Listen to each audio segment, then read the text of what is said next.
یہ وہ بابرکت شب رحمت ہے، شب نور ہے، جس کے دامن میں اتنی برکتیں ہیں کہ کوئی محروم نہیں رہتا۔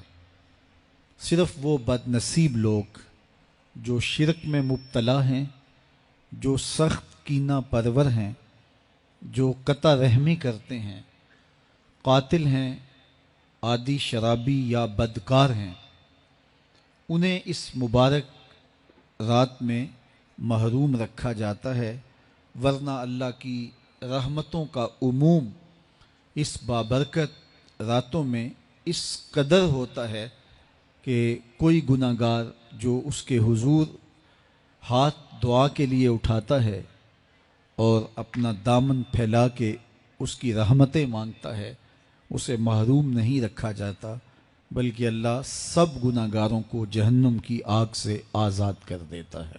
قرآن مجید میں ایک مقام دیکھیے کتنا دل آویز ہے۔ فرمایا ما یفعل اللہ بعذابکم، اللہ تمہیں عذاب دے کے کیا کرے گا؟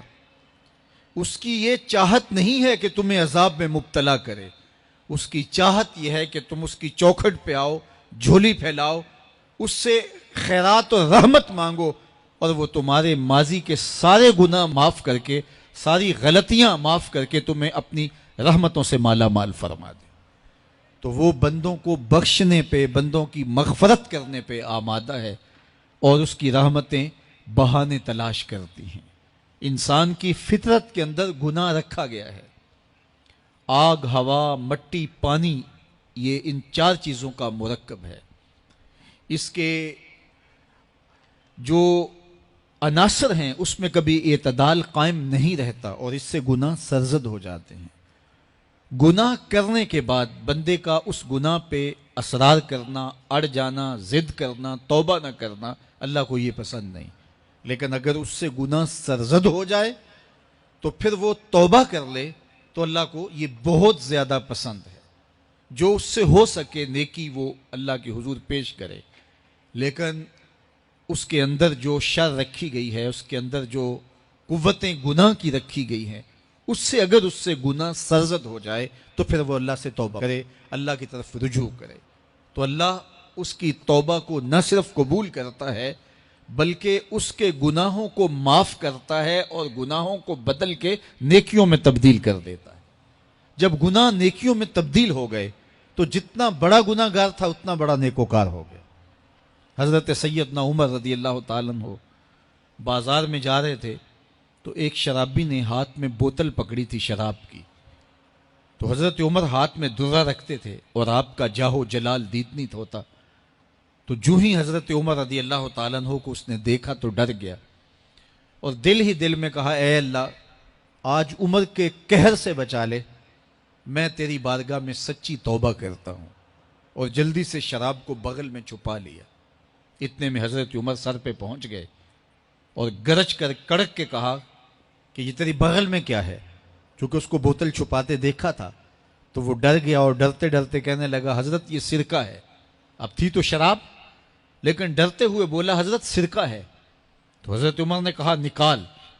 جب نکالا تو شراب نہیں تھی، واقعی سرکہ بن چکا تھا۔ تو جب اللہ کے حضور کوئی توبہ کرتا ہے اللہ اس کے گناہوں کو بدل کے نیکیوں میں تبدیل کر دیتا ہے۔ حدیث پاک میں آتا ہے کہ قیامت کے دن اللہ ایک شخص کو کہے گا کہ اپنا نامہ اعمال پڑھ، تو وہ نامہ اعمال پڑھنے لگ جائے گا، تو نامہ اعمال کے اندر چھوٹے گناہ بھی ہوں گے، بڑے گناہ بھی ہوں گے، تو اللہ سے حیا کرتے ہوئے، شرم کرتے ہوئے وہ بڑے بڑے گناہوں کو چھوڑتا جائے گا اور چھوٹے چھوٹے گناہوں کو پڑھتا رہے گا۔ جب وہ سارے گناہ پڑھ چکے گا اور کتاب ختم ہوگی تو اللہ تعالیٰ اسے فرمائے گا میرے بندے تو نے یہ جتنے گناہ پڑھے ہیں میں نے سب کو بدل کے نیکیوں میں تبدیل کر دیا۔